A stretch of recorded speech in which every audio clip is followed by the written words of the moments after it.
I mean, is he wrong? Like, I'd like one person to tell me that Chase is wrong here. He's right. Jamarr Chase is also frustrated with the team's inability to finish games. How? Ask Zach. Ask the coaches.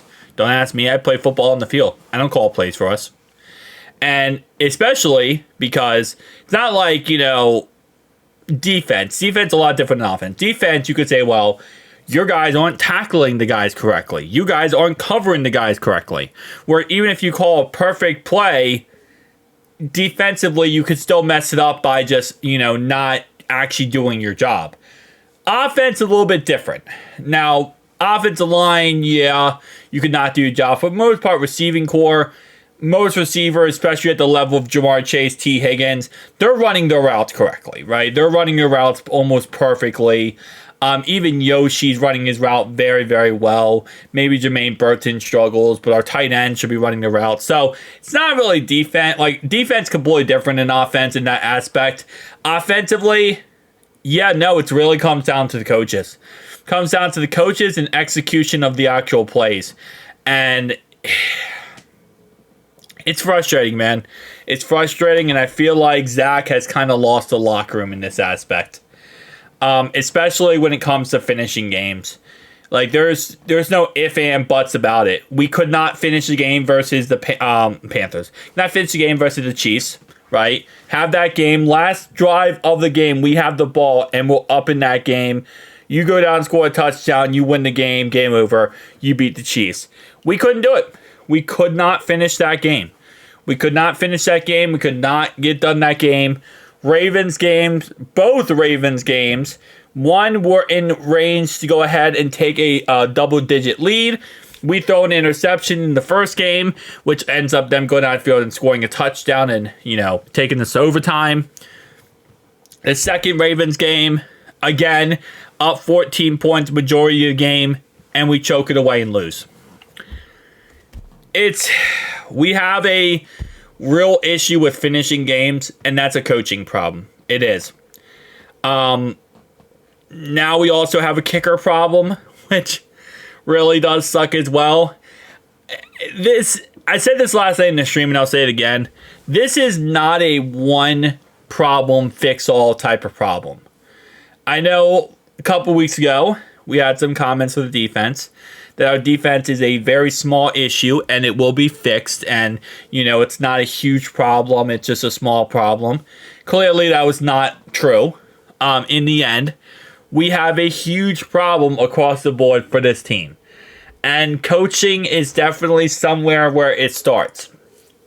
But as I've done many times on the channel, I will do it again.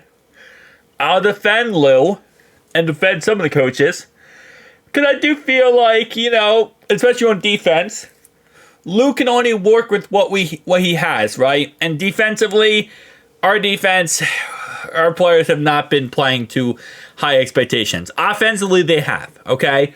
So this is why, again, I say Zach Taylor needs to stop being the offense coordinator, because offensively, we have exceeded expectations, and it has been a lack of calling the right plays in the clutch, being aggressive when you need to be, and not just being aggressive random times for no reason. Not being conservative when you want to put the game away, and making the right decisions / calls as from the coaching department, right? Again, I don't believe that Lou Anarumo is going to get fired. I full-heartedly believe he will not. Because I think a lot of people understand, fans and players alike, that the real big problem here is not just Lou. It's a problem with a lot of players who hasn't worked out. Von Bell hasn't been the same when we had him before.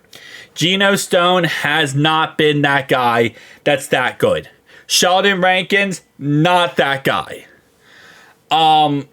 And when, you got 3 of your free agent picks right there where you spent good money on, all 3 of those combined. Obviously, Von Bell was a freebie because of Panthers. But the other 2 we spent good money on. When those 2 guys do not hit and they are not looking good, it's a situation where it's like, what do you want Lou to do there? What do you want Lou to do? Geno Stone can't tackle. He can't play run support. All he's good at is covering, and he's not even that great at that. Like, what else do you want the guy to do? You know? But it is a problem where, again, and I think we have lost the locker room. I don't think we should clean house. I really don't think we should.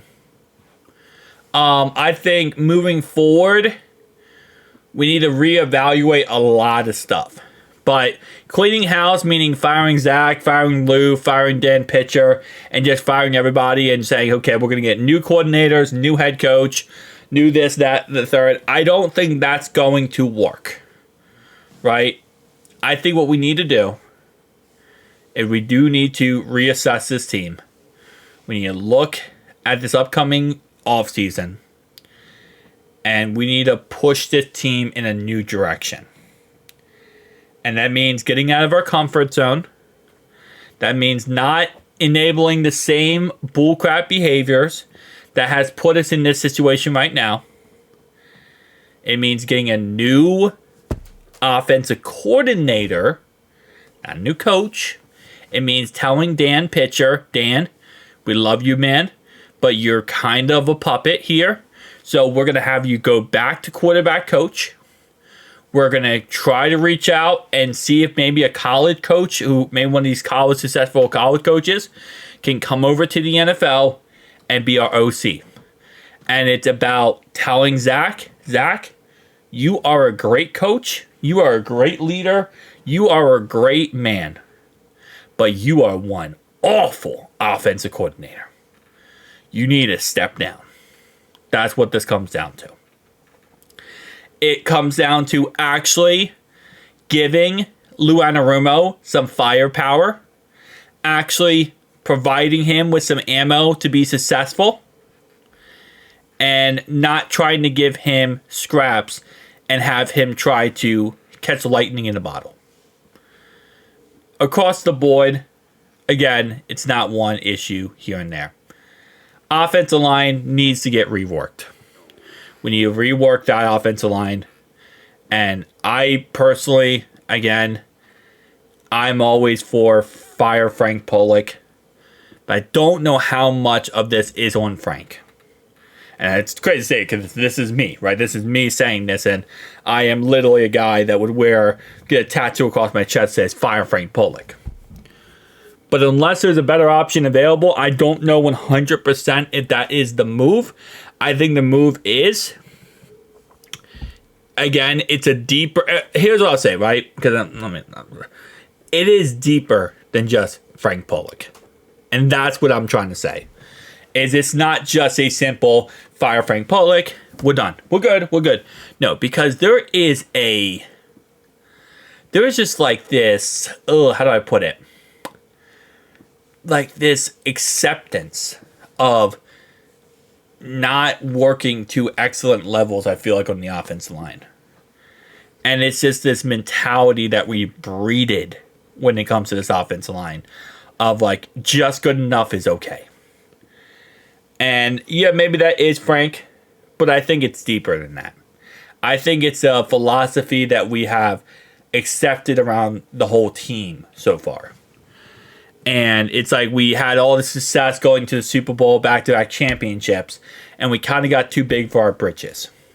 So I think what we need to do this offseason is come back down to a reality.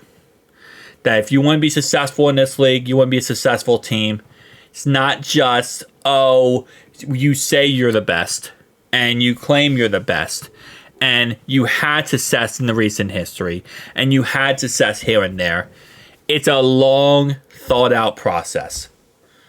Teams don't become, Rome isn't built overnight. Teams don't become the most successful overnight. There's a long, detailed thing we got to go through. And again, I don't have all the answers. And that's another thing here, too. I know this video was all over the place. I don't have all the answers. I don't. It's not my job to have all the answers. I'm not getting paid by the Bengals to have all the answers, right? They pay people and players and personnel to figure out these answers. And all I know is there is an issue with the philosophy of how this is run right now. And it needs to be fixed.